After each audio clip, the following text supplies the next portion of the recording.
Okay, so welcome everyone to narrative therapy. And so today I am going to talk about narrative therapy and really about how to apply using it. So we'll go over less of the history and just more about the key concepts and how to use it in contemporary practice. So let's get going. So the least you need to know about narrative. So narrative therapy, I guess I should start by at least saying that it really evolved out of the work from Michael White and David Epstein down in Australia, New Zealand. And it has been, I would say, one of the most popular postmodern approaches out there. In the United States, it's definitely very, very popular, but it is very closely related to collaborative therapy and the work of Tom Anderson, who did reflecting teams, and Harlene Anderson and Harry Galushan. They're all very much grounded in social constructionism. And narrative therapy puts a little more emphasis. We'll talk a lot about these dominant discourses and local discourses, where I would say collaborative therapy focuses more on the local discourses and, brings in the dominant discourses as needed. So, but I think the concepts of social constructionist foundations of both are very, very similar. And I think when you look at like collaborative versus narrative, collaborative has a lot fewer clearly structured interventions, and it's grounded more in philosophy, where the narrative therapy you're going to see has tons of interventions. In fact, Michael White has passed, and right before he passed, he did write a whole new book with describing his work with a whole new set of interventions. So in my textbooks, I swear to God, the intervention section in narrative goes on and on and on. In fact, I cut some of them out for this presentation because I'm like, this is just overwhelming. But narrative has a lot more structure. And so you will see actually in cultures where very hands-on practical cultures like the United States, they tend to gravitate to narrative because it's like, I can grab onto this. I see what I'm supposed to do.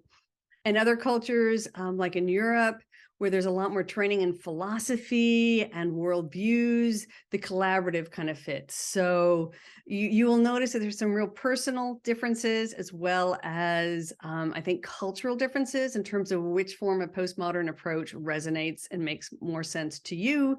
That said, I think there's so much wisdom in both of these approaches that if you're going to, they're both worth learning. And actually all of us have a lot to learn from these approaches, because postmodern concepts have been integrated across all the major therapy approaches, because they are really some of the best ways to address diversity, equity, social justice issues. And so these are very important approaches, whether or not they're your primary way of working. Wow, that was a lot to say to get started, but let's keep going, because now I'm going to get to the slide here. So the least you need to know. So grounded in social constructionism, narrative therapists really conceptualize lived realities as being our realities are stories. Our identity is storied. And the truth is, when you look at neurobiological research, our brains work in stories. Our memory is all storied. And so there is both some neurological foundations, and this is also how narrative therapists, they use the metaphor of story and narrative to conceptualize what is going on. And so, life happens, and then in a given day, we actually have an infinite number of data points to put into our story of the day, of our identity. And we all have to pick and choose what we put into those stories. And narrative therapy is really a process for helping people do that a lot more consciously, to get the life results and the outcomes that you're hoping for. And so these stories are really affected by dominant discourses and these dominant discourses, every society has to have a dominant discourse.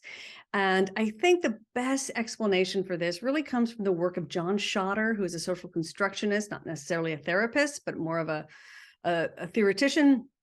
And he talks about every culture is organized and has to be organized around a set of shoulds and goods. These are the good behaviors that we all use. These are the behaviors that mean we are safe. We're working as a community. These are our shared meanings. These ideas about how to organize. And humans cannot coordinate action. We could not create towns. We could not rely on each other for food and everything else we need in a society unless we have shared meaning. And so these dominant discourses really start out as a way for any group of people to coordinate behaviors, so that we can create societies, create safe relationships, and to create and pursue a good life together. That's actually where they come from. They're not these evil, they don't come from an evil purpose, right? But every culture has to do this around the planet. And they always have. And as long as humans live in groups, we need to do this, or we don't know what is safe or not safe. And we spend the whole day trying to figure out, like, if, when a person does X, what does that mean? Is that good or is that bad? Or, are we going forward? Are we making this sale? Are we going to, we have to have we have to have some form of dominant discourse. You cannot get away from them. And so what happens from a narrative perspective, how problems get formed, is when your lived experience isn't matching up with that dominant discourse, and there's a distance there. This is what, a happy life should look like. So in the United States, we have the, white picket fence, 2.1 children, home, coupled with children, that's kind of the white picket fence, story of what happiness is supposed to look like and what you're supposed to be going for, right? And so when your life doesn't look like that, for example, you may feel sad, depressed, angry, whatever. You don't, so you can create a problem because your life doesn't look like this. And of course, we all have multiple different dominant discourses actually affecting us, which is both good and bad. I think in today's world, especially with the internet and social media, it's very possible, society has now more dominant discourses out there than ever before. And as I think we're experiencing, it can make society very chaotic because we have so many competing different dominant discourses out there. And so there's not just one affecting us, and the various, an individual can have many different dominant discourses affecting them, and they all can have very different definitions of what the good life is, what a good person does, what, constitutes happiness, where I think you see this the most sharply, or one of the many places we see this very sharply, is in immigrant families, right? So you have, a family that's immigrating to the United States, and their children get exposed to some very different dominant discourses, especially around middle and high school. And that can often clash with their parents. And so there's no simple answer there. There are just, two very different cultures with two different sets of goods and shoulds, two different, actually more than two, but, two main different sets of dominant discourses that there's no simple resolution sometimes. And it can be a very difficult to navigate, successfully. So, but that's how problems form from a narrative perspective. So, and a lot of the process of narrative therapy you're going to see involves separating the person from the problem in a process that they call externalizing. There are many different ways to externalize in narrative therapy. And I think when you read the original literature, like from around 1990, it was a very literal externalization. And over time, as White in particular's work has evolved, it ends up being much more linguistic and a little more subtle. And there are lots of different ways to do this. Sometimes you'll meet clients who really resonate with literally externalizing the problem. It's at the, it can be, let's say, an eating disorder like anorexia, or depression or anxiety, whatever it is. Some people almost talk like this naturally, or they really pick up on it if you talk like that in session. And for other people, it doesn't resonate, and it feels really weird, forced, and foreign. And in general, my personal recommendation there is, do what works. It's my motto. So there are many ways to externalize, and we will be talking about that. And that is some of why there are so many different interventions in narrative therapy. But by separating the person from the problem, you start having different types of conversations and dialogues with the problem, seeing it from new angles. And that's what creates the new possibilities and perspectives. So let's talk about the juice, the significant contributions to the field. So I think narrative therapy, more than any other major approach, besides, I would say feminist types of therapies, really puts societal concerns, societal discourses, social justice, at the center and the heart of this approach in terms of how they conceptualize.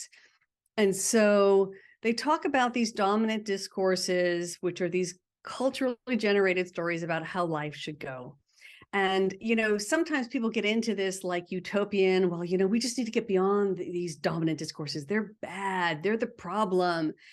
And you're never going to get beyond. Now, we need a healthy culture, as we know, and I talk about in the postmodern philosophy sections of my books, is that there are these dominant discourses, but the most important thing is those marginalized voices are able to be heard and influence and reshape dominant discourses.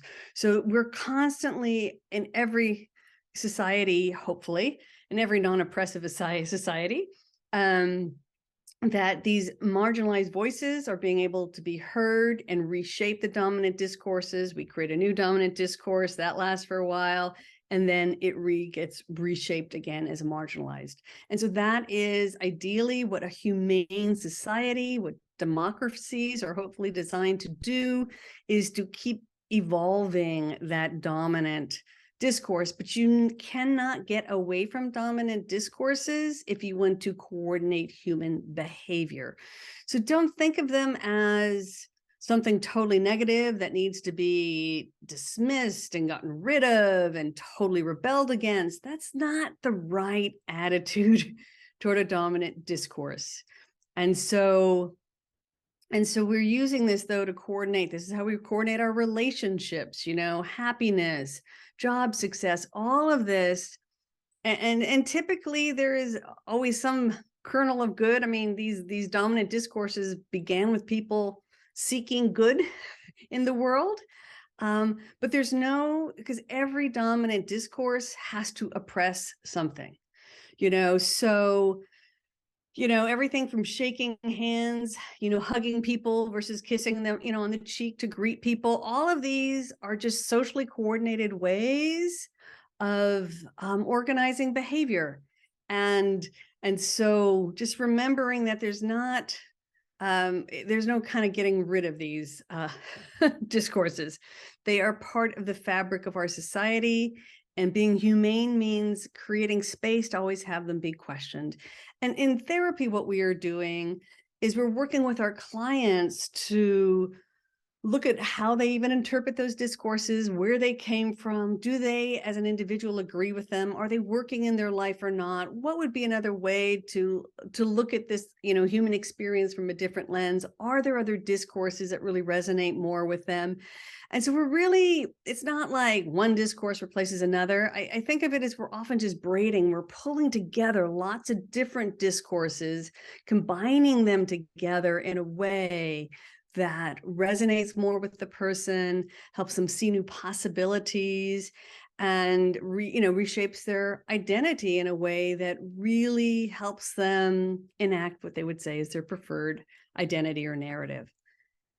So local discourses, and this is kind of a strange dichotomy. There's not like, there are lots of ways to define what's dominant and what's local. And, one discourse can actually qualify for both in different contexts and circumstances. So please don't get obsessed over whether it's dominant or local necessarily. But the local discourses typically refer to those marginalized voices that aren't lining up with the dominant one. So these might be what's going on in our heads and our relationships and marginalized communities that really have identified an alternative set of goods and shoulds right now. And so there is this tension that every society has, and on an individual level, we all have both of these playing out in our lives.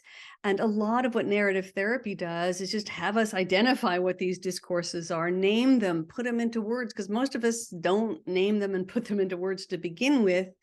And to allow a person to step back and reflect on all of these different definitions of what's good and what should be happening, and to identify what really works for them individually, and how to move forward in a way where you combine all these discourses in a way that really resonates and feels true and right and good for your own life. So let's look just how treatment, a big overview of treatment and the phases here. So the first phase of narrative is what they call meeting the person apart from the problem. And what they mean by that is just getting to know the person. What are they interested in? Where did they grow up? What do they do for fun? Who are they as a human when they're not having the problem? And so oftentimes that means when you first sit down, instead of saying, tell me why you're here, you would ask, so tell me, before you would say something like, before we get into why you're here, I just want to get to know you a little bit as a person. So can you share with me, some of your hobbies or interests? If it's a family, what do you all do for fun? You can ask where someone grew up, what they do for work, what they like about their work, what they don't like. So you're getting to just know the person apart from the problem. And a lot of what you're listening for when you're doing this is for strengths, abilities, resilience, meaning, what's important to them, like who are they as a human being? And so getting to know the person apart from the problem.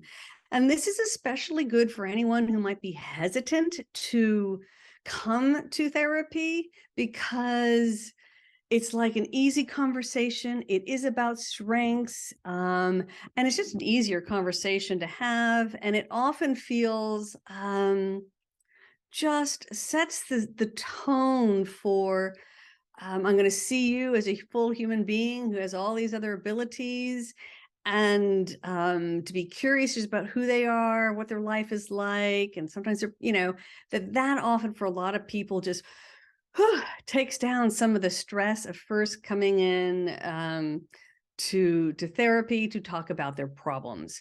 So, and it's really a fun way to start. It's great. And you may only spend like usually 10 minutes. And so this is typically how it starts. And it's interesting as I'm saying this, the other person who did this was Jay Haley, who had the social stage, he called it, where he would just begin just talking and as a normal human being with clients.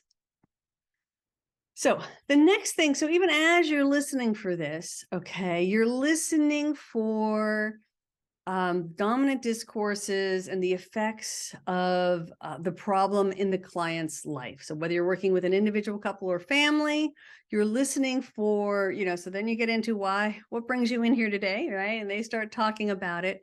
And you're listening for how either, sometimes they're family dominant, families can have their own discourses and narratives. I guess it's more of so like it's a good example, family narratives, right?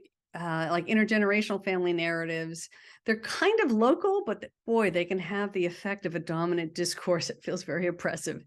So, but you're listening for those family narratives, society narratives, what their friends are saying, what they believe about the problem, and how you have to solve whatever their problem might be, where their problem came from, So you're listening for all of this as they're sharing about whatever the problem is, whether they're talking about depression or anxiety or conflict with couples or families.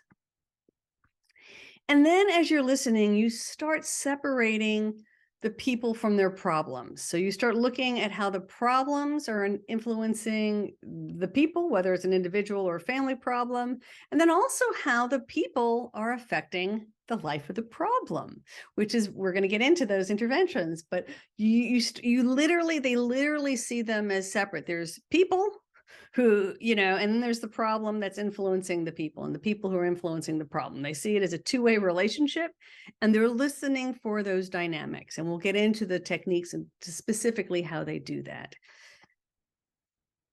And then once, we've spent some time getting to know the person, getting to know the problem, we start looking for what is their preferred reality? What is their preferred narrative?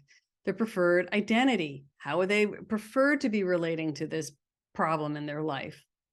And so that is where the change starts happening. And so, so that's kind of how they conceptualize therapy and the process of therapy in narrative. Oh, one more bullet. I'm so sorry. So at the end, of course, you're solidifying these preferred narratives. And so that this really becomes your dominant way of being and relating to the problem and the world. So there's, just kind of solidifying those preferred identities through therapy at the end of therapy.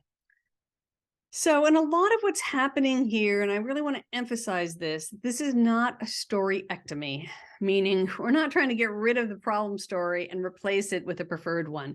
It's not like we're switching out stories, because sometimes when people first hear about narrative, they get that kind of impression. So I want to be really clear that what's happening is we're pulling in most cases, what you are doing. Sometimes there are some cases where you're really just deconstructing a particular narrative that might be going on, but in most cases the way you're deconstructing is you're looking at alternative narratives or alternative perspectives on that dominant discourse. So we're deconstructing it in a way, and then we're pulling in lots of other usually local narratives, and it's more like we're weaving together a more complex, holistic, comprehensive, thicker description is what they call it in narrative. And if you ever do qualitative research, they talk a lot about thickening descriptions, these rich descriptions. So it's more like you're not getting rid of, the story that, let's say, you were abused, right? We're not getting rid of that story, because that would be total denial and unhealthy. Okay, that would be crazy. So what we're doing, though, is, oftentimes we're looking at, small acts of resistance and how a person did resist the abuse, the things that they did do. We're pulling in a much more realistic way of looking, at what a small child can do in these types of situations. We're pulling in, let's say, the neurobiology of trauma and how that played out across what happened to them as a child. So we're thickening it. We're pulling in all of these other goods and truths and shoulds and ways of looking at what happened. So we end up with a much richer, fuller, comprehensive narrative that allows people to move on and enact their preferred narratives. So to move on in such a way that, let's say, their childhood trauma no longer affects their day-to-day behavior. And so that is the thickening of descriptions. And so it's not getting rid of old, bad, difficult, painful stories. It is pulling in, revisioning, reinterpreting, looking at other narratives, alternative, sometimes dominant discourses. It could be alternative local discourses, but we're pulling things in to just have a much thicker, richer description of what is going on. So let's look at how narrative therapists connect and form a therapeutic relationship. And I will say this, it is very similar to what collaborative therapists are doing.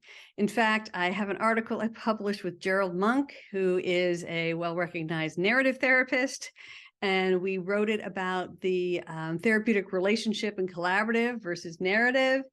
And it was a very funny article to co-write with narrative with Gerald, because I'm like, Gerald, get out of my section, stay in the narrative section. You keep crossing the border over to collaborative. And the honest to God truth is, and yes, Gerald and I did publish an article distinguishing the two, but I think when you watch collaborative narrative people in action, there is a very similar field, because it is a social construction. The therapist is entering the client's meaning-making system using a lot of not knowing, curiosity, really wanting to understand the world from within the client's perspective.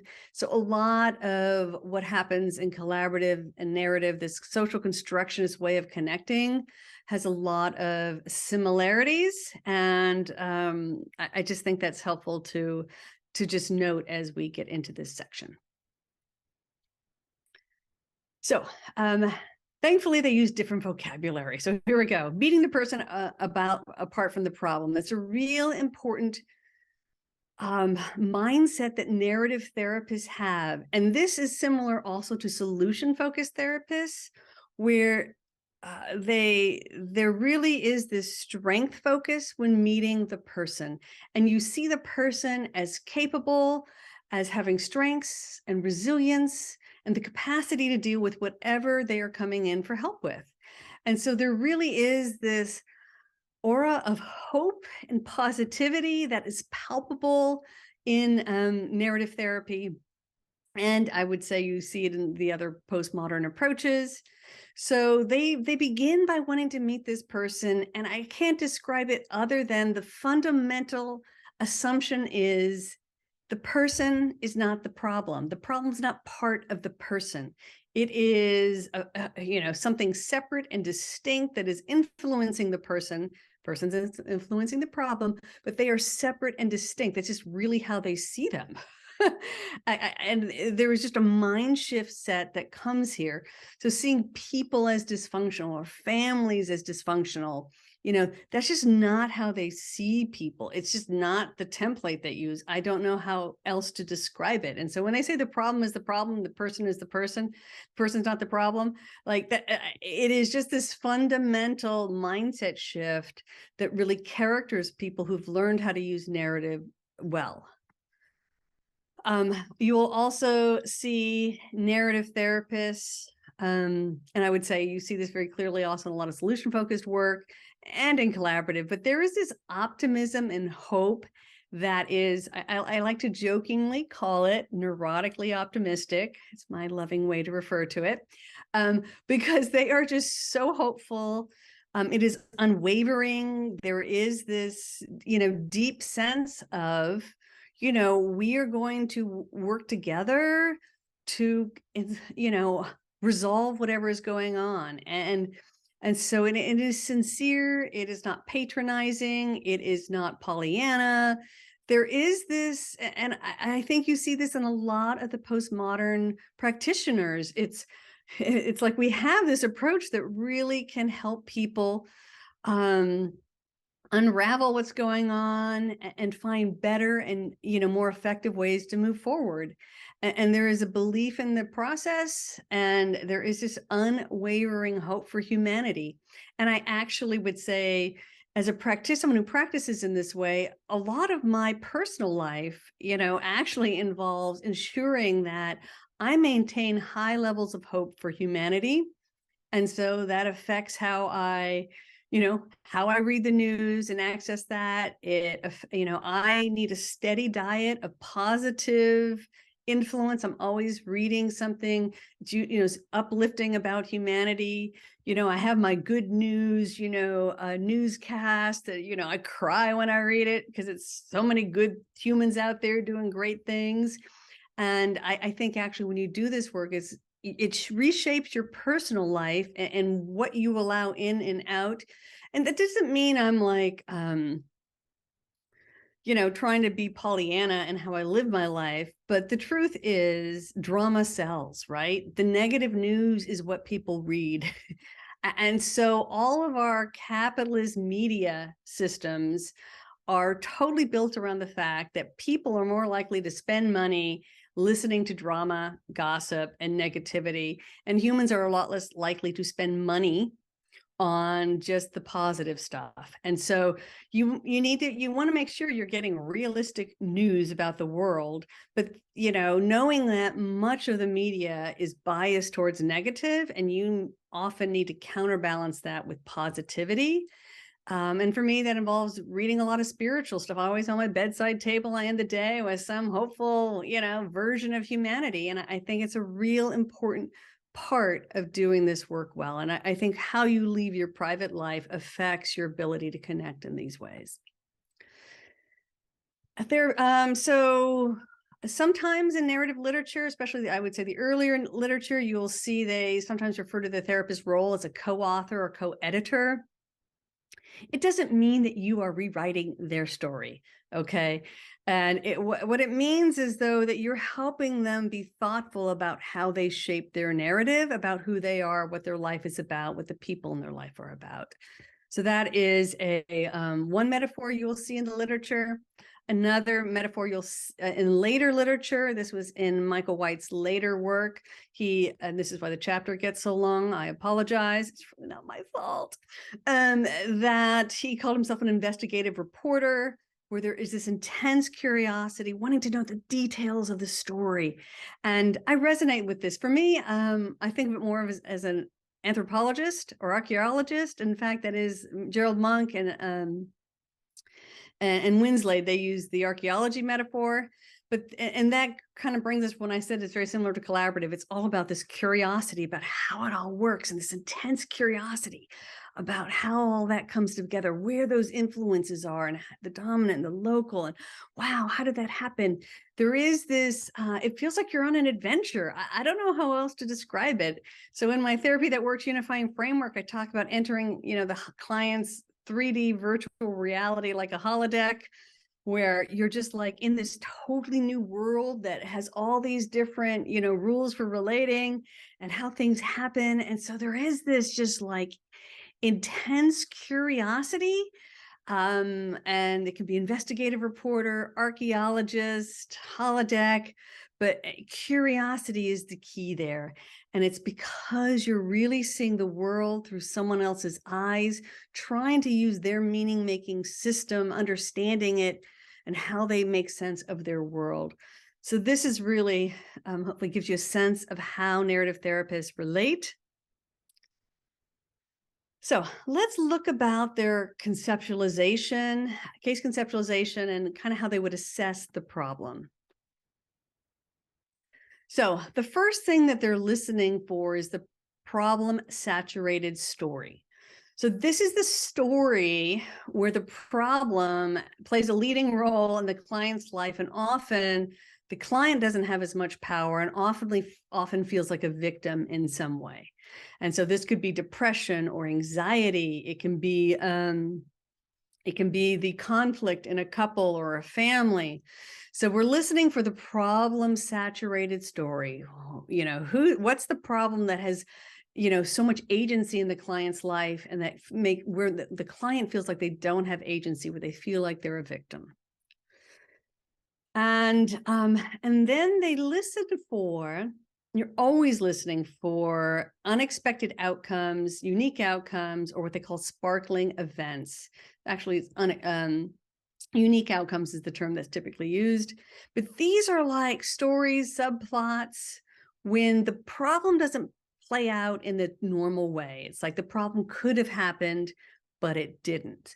And this is where you're looking for how people may have influenced this, or even external factors, but you want to understand those kind of sparkling moments, right?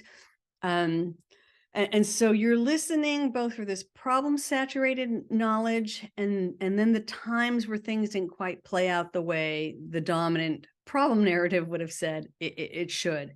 So you're listening for these sparkling moments, and oftentimes you can ask directly about these. Is there ever a time where XYZ, whatever normally triggers your fights, happened, but you two didn't end up fighting?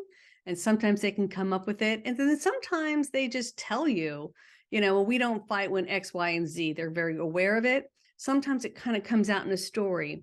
Now, sometimes what you're listening for is just the problem is less severe or versus more severe. So sometimes, like with depression, it's normally like all gone, totally gone, versus, totally bombarded by depression. But there's often times where it ebbs and it flows. Like for a lot of people, they experience their depression less at school or at work. Okay. So even though it may not be depression, they're cured of depression when they're at work or at school, it certainly has lessened, and it doesn't follow them as heavily it doesn't influence them as much at work or in school. And so you would be curious as to why that might be. So, and then you're also listening specifically for any dominant culture, gender, sexual orientation, any type of marginalization that they might be experiencing due to their social location, and listening specifically for that, asking about that, bringing it up, and talking about that, because most clients aren't going to bring it up unless you talk about it. So, and you're not going to, and you're going to bring it up in a very open-ended way. You can say, do you think in any way being a man, woman, non-binary, whatever it might be, is related to this problem? And see what they have to say. And there will be times where the client might say, no, I don't think so, but you as a therapist may think so. And in those cases, hold it tentatively. You're not going to force it on a client. You might have another conversation where it makes sense to bring it up in a different way or a different angle, but you're always going to honor the client's reality rather than, forcing any of this on them. And so being very respectful about how they see which of these discourses around social location may or may not be affecting them. And then again, you're also listening for local or alternative discourses. So, for example, if you have someone your client is from, a specific ethnic group, and, you can ask directly about that. Sometimes they do have local communities. They might be religious communities. They may just be around ethnicity. They can be around particular type of ethnic dancing or other, hobby or music or whatever it might be. And so asking about those smaller local discourses and how that might be affecting them and their experience of the problem. So just being curious and kind of understanding how all of these different discourses, unique outcomes, all kind of play and come together. And you're not necessarily trying to identify the one discourse that is the problem. You're more curious and open and just tracking the influence, and you kind of let them percolate in the client's mind, okay? You're just pulling on all these threads together. And what happens is once you lay all of these out in a conversation, the client starts putting those pieces together in a way that has meaning and significance for them. And typically what's going to happen is they're going to see oh yeah, I can see that angle. I never thought of that. Oh yes, I see that angle. And as they see these new angles, there's new possibilities for how to deal with things. And often it's not so much that they're going to sit there and literally rewrite their identity narrative or really, subtract, move one story and prefer one and or edit a story literally, but you're like pulling all of these things together and letting them, percolate and float in the conversation and allowing the client to kind of reorganize how they see all of these influences in their lives. And I think the key really is you start consciously choosing which of these discourses you are going to value and align your behaviors and your actions and your emotions to. And there's this conscious choice, which reduces that sense of being a victim, because now you have agency. And that is so important in all of these postmodern approaches. So let's look at how they approach change in narrative therapy. Okay. So the overarching goal in narrative therapy, so you can put this at the end of all your treatment plans, is enacting a preferred reality or an identity, okay? And ultimately, it's increasing one's sense of agency, and this is the exact same long-term goal that you'll see in collaborative therapy, is increasing a sense of agency, because these problem-saturated stories make us feel like victims, and there are a lot of dominant discourses, and at least I think American society, where it brings out this victim identity. And so what a lot of these postmodern approaches, collaborative narrative, it's increasing a sense of agency, reducing that sense of being a victim. So obviously in the early phases, you're going to be stabilizing the client, and you're also beginning to do some externalizing. In the middle phase is where you're targeting the immediate, symptoms, the presenting problem. And in the later phase, you're really looking at helping people really solidify a personal identity, relational identities, and even an expanded community identity where where they feel like they have a sense of agency. It is a preferred identity in reality. And so that's kind of what you're doing in the later phases.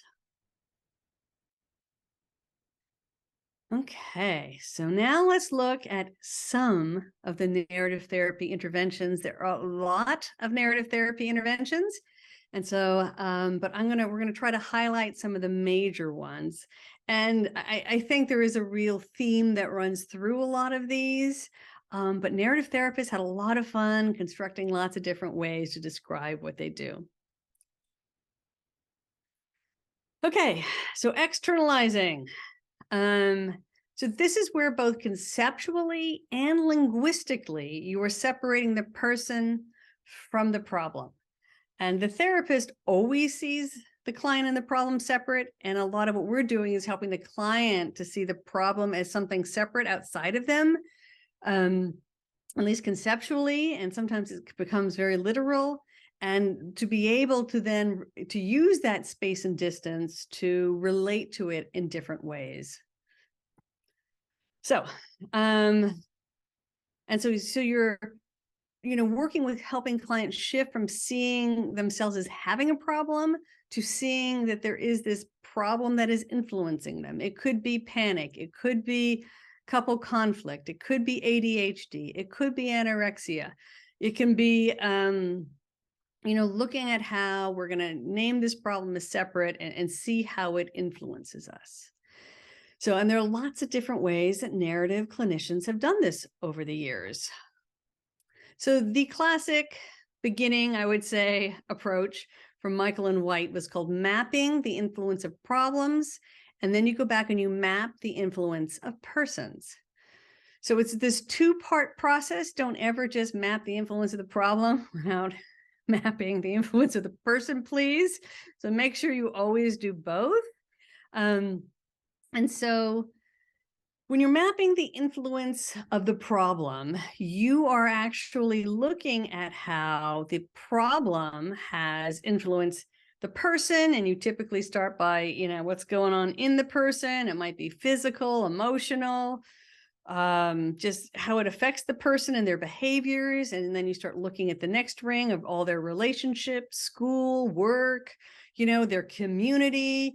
And you actually even expand it bigger than the client probably thought about the problem when they walked in the door. Okay. So, and you can look at my textbooks. It has all the, the specific questions for this, but you're, expanding it. So don't ever expand it really big, because that's actually what you do in the beginning here. So for example, if you have a kid who's got ADHD, you'll be looking at how it even affects the parents and their identities and their work life and their social lives. You actually really map it out big. Okay. Never stop there. Always go back and then map the influence of the person or the people involved. Typically, it's usually more than one. And so here now you're looking at how the client and their significant others and family have shaped the life of the problem. So why isn't this? So one of the best questions in all of psychotherapy, why isn't the problem worse than it currently is? Okay. So things could always be worse, knock on wood here. But so why aren't they worse? Why hasn't it gotten more out of control? Where has the person, where have people influenced the problem? How big it gets, when it happens? Where have they successfully managed it? And, what other parts of their lives have they kept going despite the problem, right? So you're looking for, and this is how it's affecting everyone and how everyone has influenced it. So there's a lot of hope and positivity and strengths. And this is also where you often hear what works, where they have the most influence, and you get a lot of good ideas for what to do more of. And for sometimes with clients, that's all they need, because they weren't conscious. So many clients are not conscious. Well, most of us, not just clients, let's not just pick on them. Most of us are not conscious of what we do that makes our lives work well. And that's all because we have a limbic system here. If you know the handy model of the brain from Dad and Single, right? Mini version of this: prefrontal cortex, smart part, all the conscious choice, language, executive functioning, self-regulation. And we have the lizard brain down here, which is our fight and flight freeze response. So in our I know it's not literally reptilian. I use it as a metaphor. We know medically it is not a lizard brain, but yeah, I teach mindfulness to kids, and let me tell you, this metaphor works. I teach it to adults. This metaphor works. So, but in this fight, flight, freeze, we have the amygdala, and the amygdala is always noticing what causes problems. We do not have a similar part of our brain that is tracking what works. And so all of us humans, clinicians, clients, the average human, we have to use our prefrontal cortex to consciously go and look for what solve problems, when does the problem not happen, what works. That takes effort and conscious choice. And so that's why mapping the influence of the person is so important, because that is not something that takes effort. And that's what the clinician is there to help clients do. So always make sure you do both parts. And so again, when you're mapping, we have separated the person from the problem. You really also want to avoid very totalizing descriptions. So even describing the problem as all bad it can be problematic, believe it or not. And so you want to even avoid dualistic thinking, because in some ways you can get into areas where it's kind of invalidating, and it may even kind of obscure a broader context. And so, for example, couple or family conflict, right? Sometimes it is because someone's voice, they need to advocate for their needs because they're not being addressed right now in the couple system or the family system. So even, conflict within a relational system isn't always all bad, because sometimes, someone's voice is not being heard, and there needs to be more room made for it. So you also, every symptom in life has strengths and weaknesses. For example, obsessive compulsive thinking, it can be part of a very difficult disorder. But on the other side, it can also create, an ability to plan and organize. And so it cuts both ways. So there's always, every problem is a strength in a different context. So I like to joke when I hire an administrative assistant, I'm like, yeah, a little OCD goes a long way. I'll take a little of that. Don't want them to suffer too much, but boy, I want someone who can keep details and dates straight, right? So whatever even, whether it's depression or anxiety, whatever it is, everything in a different context can be a strength or resilience. There's always what I call a shadow strength to any symptom that a person might have. So oftentimes people who tend to be depressed, right? They're actually often assessing things realistically. Quite frankly, there's research behind that. They often are deep, profound thinkers. They often feel deeply, right? So someone who has a capacity for depression also has the capacity for a lot of depth and reflection, on life and the meaning of life, existential issues. So, in a different context, it can be a real strength. And so just being careful when you talk about problems to not demonize the problem. We're building a different relationship with the problem is a better way to think of it. And often those symptoms began because, a part of us was trying to deal with something that was going on in our life that was difficult. So for example, childhood trauma or abuse or neglect, right? You can end up with adult symptoms, that you developed as a child dealing with something difficult. But at the time, that's the only coping skill the child had available, right? So that was a child trying to deal with a really difficult situation. And this symptom was the best way they could figure out how to do it. So just making sure that you even have a compassionate, humane relationship with the problem. So a very common way to externalize is with questions. And typically what you're going to do is take the adjective and turn it into a noun, right? So instead of saying, when did you first become depressed, right? Depressed is describing you, and it's an adjective for you.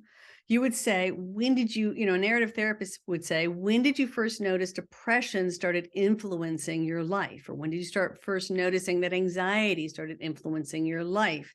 When did you start noticing conflict, influencing your relationship?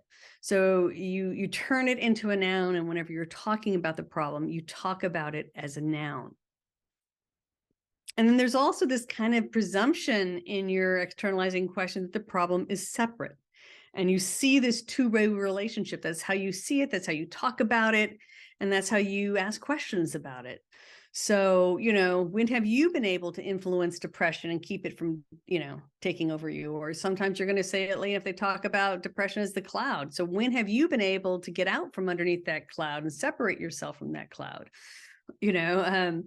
And sometimes you'll play with that metaphor. When were you able to shine enough sunlight to have the cloud disappear? So you can play with the metaphor too, but you're seeing it as separate from yourself. And typically you're going to see whatever metaphor the client likes and works with, and what resonates with them for how to talk about and how to externalize the problem. So this is definitely one of my favorite narrative interventions. It's a it's a different form of mapping. Yes, yet we are mapping again, but you're mapping in the landscape of action versus the landscape of identity and consciousness. And so what this means is so typically what you're going to do with this one is you're going to find a unique outcome. So when the problem could have happened and it didn't, or the problem was a lot less severe than we expected it to be. And then you are going to make sure that this is an outcome they'd like to have more of these things happen in their life. And then you're going to map in the landscape of action. So this is getting critical events, circumstances, sequencing, timing, and the overall plot, like exactly what happened. You're getting a lot of detail of what exactly happened here. And I call this kind of getting the movie. And then what you look for next is what happened in the person's identity or consciousness, as this preferred outcome unfolded. So looking for, what was going on? How did they feel about themselves, their relationship? Where did, if they got courage or got a new idea, how did that happen? Where did they get it? So you're looking then what's happening in consciousness. And as you map these two things out, typically clients become a lot clearer on what works, what doesn't, and looking at how they can use their resources and skills to have more of these preferred outcomes in their life. Okay, yet another set of questions. So intentional state questions. So these are questions where when someone's talking, whether it is about a preferred outcome or a problem-saturated narrative, you can ask about what were your intentions. So whether or not things ended up the way they wanted to, you have them identify and state out loud what their intentions are. And that helps build a sense of personal agency and to hopefully see sometimes, especially if things didn't play out the way they hoped, that they had good intentions. They were trying to do X, Y, Z, and some unforeseen things happen, but increases a sense of hope and agency, and also a more positive sense of identity overall. And then they also look at, when they're looking at agency, what are you thinking, feeling when all of this is happening? And so, so this internal state question is helping them identify, where they had a diminished self of agency versus, and hopefully then see also where they could have more agency. So oftentimes we feel very powerless because of a circumstance. And so these, intentional internal state questions are helping people realize, oh yeah, I just totally bought into, I couldn't rock the boat, and I wasn't willing to, upset people, and I just went along with it. and I can see, that, and my intention was to, keep, this piece. So I did, rather than have this immediate conflict. And sometimes that is the right decision. Sometimes you're like, yeah, I probably, should have said something. So this is where you're trying to kind of get a sense of what was going on internally for them. Some newer narrative interventions that you'll hear talked, I think, a lot about in contemporary narrative circles is this concept of scaffolding questions. And so that is taking clients from what is familiar to what is novel, okay? And so you don't start by immediately rushing to their preferred outcome, but you scaffold it. You slowly ask questions. There's this, there's a whole series of questions. You can find them in my textbook, but you're going to ask a series of questions to help move them from these low-level distancing tasks. So what was going on for you at the time? How did you feel?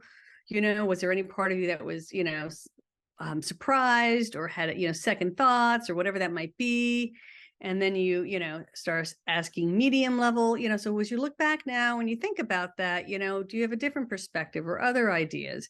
And then you slowly start moving them to a place where, what would you have preferred to done? What could it, how would you have liked to see this go better? And so you're slowly moving them from the problem saturated narrative to their preferred narrative, and then tracking their beliefs, their hopes, and weaving their identity together from, this is what totally made sense in that circumstance. And, going forward, I think this would make more sense for me. It's kind of weird, but you're scaffolding it so that their preferred identity is really grounded in thoughts, feelings, identities, and behaviors, really in a clear, solid way.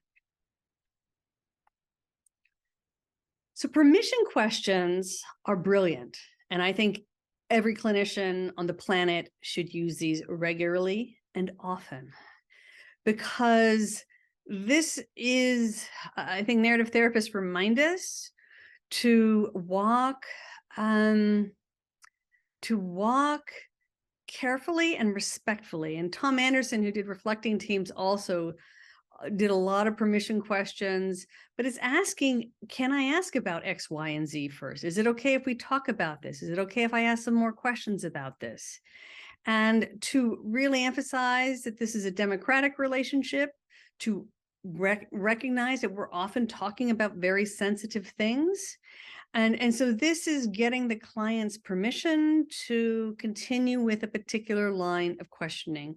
And from a postmodern perspective, a social constructionist perspective, certainly with narrative therapy, Tom Anderson was a huge advocate of this. If the client says no, that means you don't push, okay? They are allowed to say no. On a different day, you might go back and see if they're willing to talk about it again. But so this is just a way of truly respecting their autonomy as a human being, and not assuming because we wear the, professional's hat, that we can just bulldoze in and ask about any sensitive area. So obviously, when talking about sexuality or abuse, those are obvious times to do this. But anytime you're going to embark on a particular, line of questioning that may kind of like be surprising to a client, to ask permission.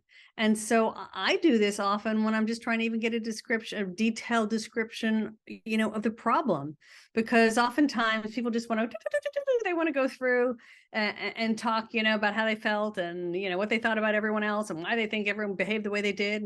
And so I will often, and this is often in the first, session where people are coming in and they're just want to dump, right?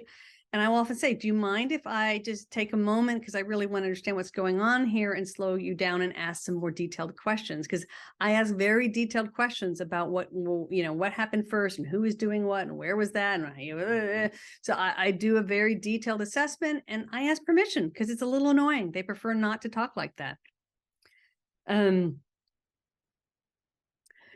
so, certainly, there are times where, like for a good example is abuse. You're doing trauma work, right?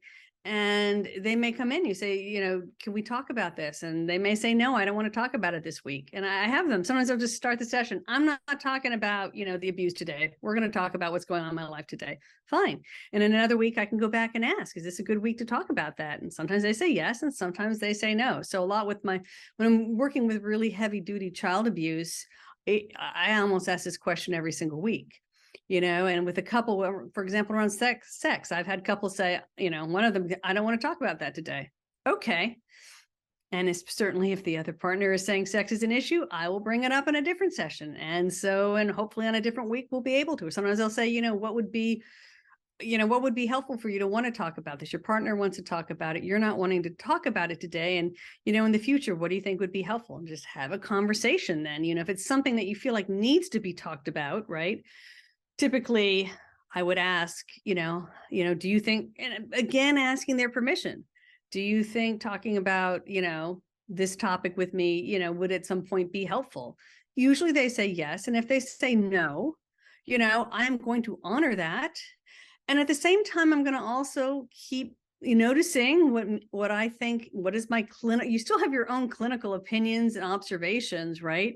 And you're going to keep that in the back of your head, and you will bring it in when you feel it is appropriate. But you're going to only follow lines of questioning and conversation when the client wants to go there too. And I just think this is basic human decency. I don't care what theory you're working from, that, you're not going to ignore what your clinical perspective is and assessment is, but you are going to respect what they want to do. And, it is possible that client may never talk about that subject with you. And you can say, hey, if you still really believe as a clinician, you talk about all the other stuff and you feel like it's not making progress because we didn't want to talk about this, you can have that conversation with them. Do you want to be referred? Do you think it needs to be addressed? Do you want to be referred out to someone else? It's extremely rare that I have thought that something needed to be talked about, and a client would say, yeah, I probably do need to talk about it, but it's not now and it's not today, maybe in the future. That's normally the response I get. It's extremely, I can't even come up with a great, the only time I have had one couple where one partner did not want to talk about sex with a third party. I have had that happen. But normally with most clients, it's they just don't want to talk about it today.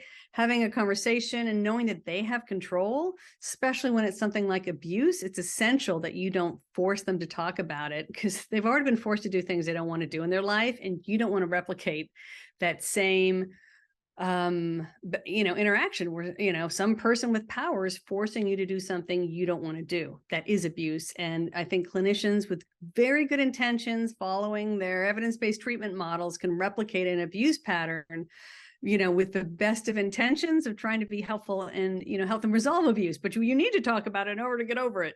So, and so it's just important to really honor clients, I think, and their wishes. So situating comments is very similar, I would say.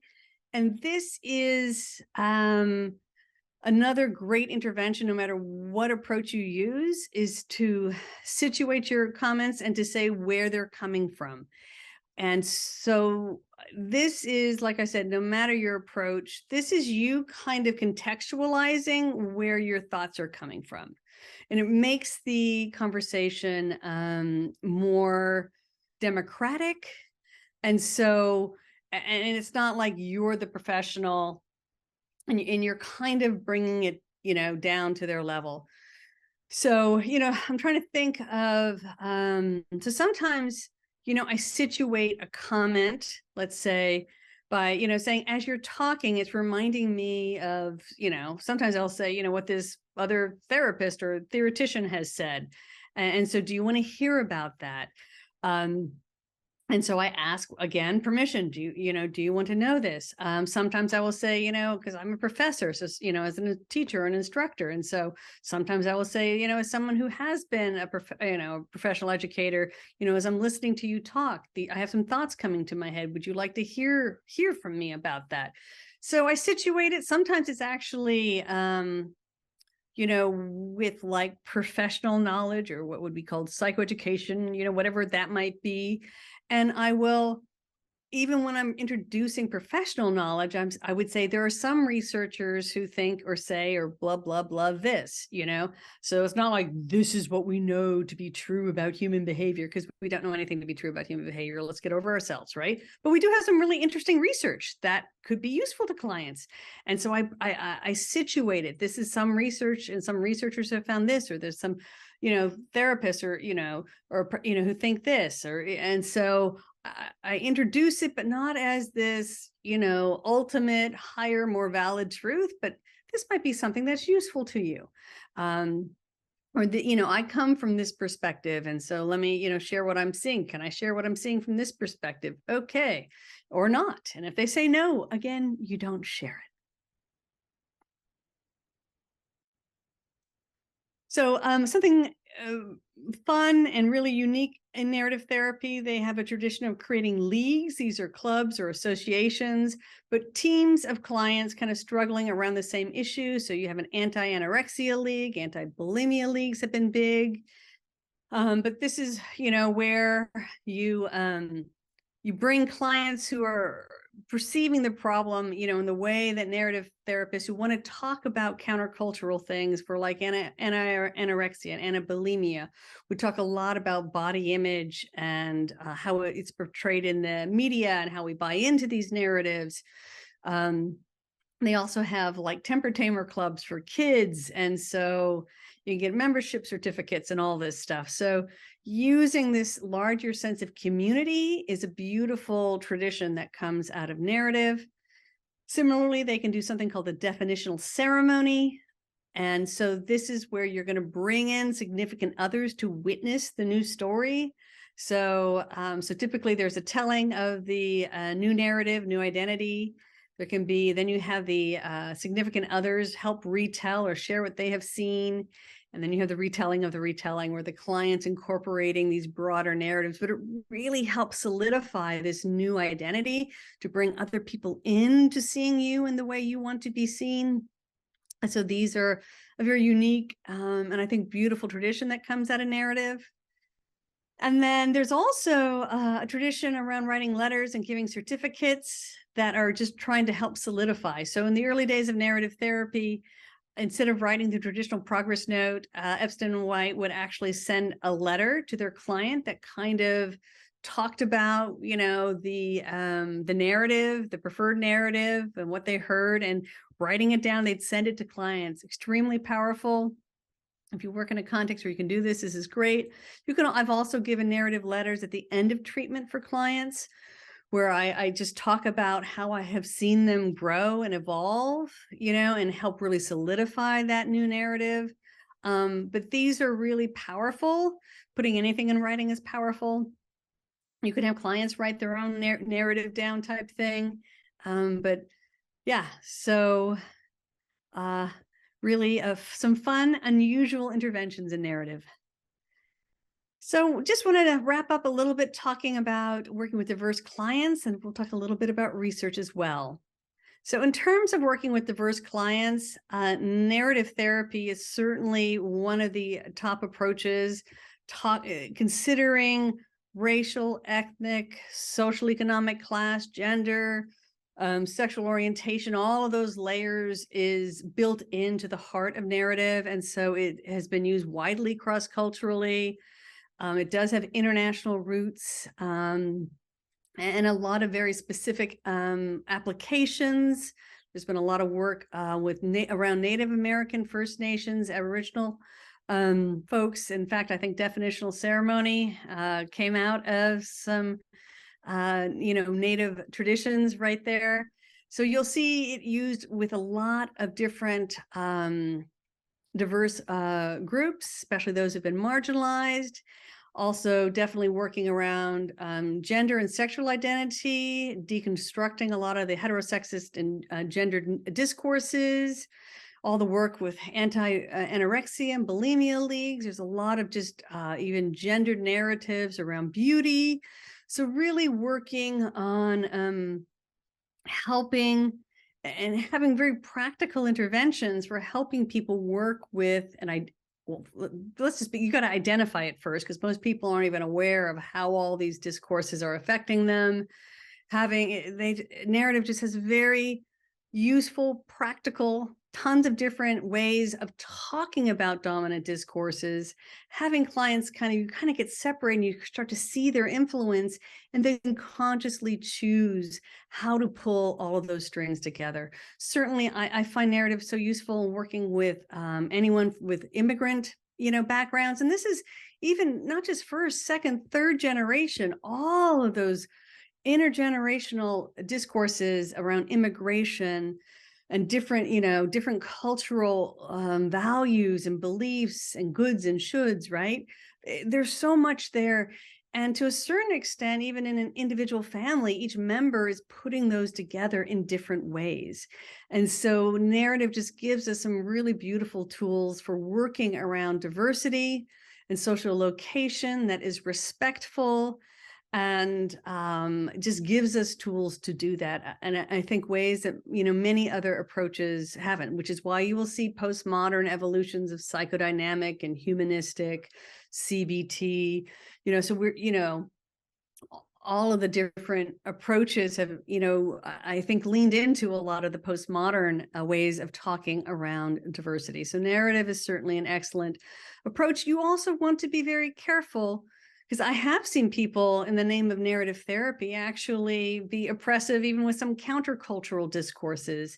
And so you want to also be careful there that that as you are working with clients, that you don't inadvertently impose your own values and beliefs around right ways of being or not being.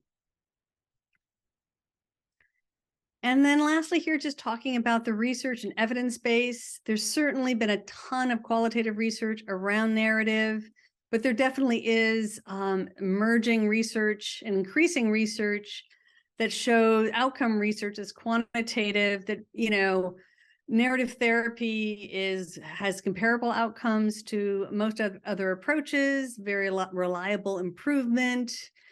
And also you look at the work coming out of psychiatry and like Dan Siegel's work around trauma memories and identity narratives, that a lot of what we are doing, how narrative is even talking about how the human mind works, is lining up with interpersonal neurobiology and psychiatry and understanding those narratives. And with trauma, what happens is you don't end up with a coherent narrative. And so much of trauma work is pulling together all of the implicit memories, the sight, sounds, smells, thoughts, sensations that happen during a traumatic moment, and working it into a trauma narrative to really put all of those flashbacks and implicit memories into a coherent narrative that we can story in the past to deal with flashbacks and those intrusive memories and thoughts that are very characteristic of trauma. And the other thing that is talked about in interpersonal neurobiology and psychiatry is top-down versus bottom-up processing. So this refers to the cortex, 6 layers of the cortex. So, top-down processing is labeling things and putting them into categories, and bottom-up is taking your lived experience and recategorizing, creating categories from that lived experience. And so typically when anyone's experiencing a problem, we have too much top down. We can't think of another solution. We can't see things in, other ways. And the brain has to use top down, just so you know, in order to get through the day, we have to organize what's safe and what's not safe. So you can't get away from top down. And we need top down, but therapy is typically bottom up. And so we need to get back into what were you experiencing? What were you thinking? What were you feeling? What happened? And let's take a look at that and, and then use that to relabel our experience. So that is the bottom up processing that I think, most, if you look at even like the humanistic way of talking, there are lots of therapies bottom up. And that's certainly what a narrative creates, that process as well. So in conclusion, I think narrative really is it's a very popular approach. It is a very respectful way, especially to work cross-culturally. We're always working cross-culturally. We're always working across differences. You're never not. Even if someone looks same age, social class, ethnic background, gender, and sexual orientation identity is the same. Even if you look really, really similar to your clients, they have a different, they're coming in with a different way of making meaning, different relationships to those discourses. And I think narrative just really gives us a beautiful way to work, especially in our extremely diverse world that we live in today, given just how many discordant narratives I think we're all exposed to on a daily basis. And there's just so many different ways of being in the world that I think creates a lot of stress for folks. And I think narrative just offers a lot of beautiful ways to talk about these very difficult these very difficult subjects and themes in a way that is very humanizing. So hopefully you can use narrative concepts, and hopefully this lecture kind of gave you a better sense of what narrative therapy is like and what narrative practitioners are doing.